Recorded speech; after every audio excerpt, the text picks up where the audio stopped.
ఎడిటింగ్లో పలు రకాలు ఉన్నాయి. మొదటిది కంటెంట్ ఎడిటింగ్. ఇందులో రచనలోని విషయాన్ని లోతుగా పరిశీలిస్తారు.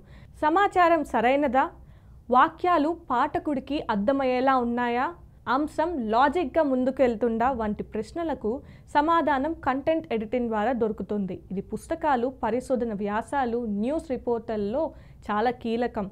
రెండవది కాపీ ఎడిటింగ్. ఇందులో ముఖ్యంగా వ్యాకరణం, శబ్దాలు, విరామ చిహ్నాలు, వాక్య నిర్మాణం వంటి అంశాలను సరిచేస్తారు.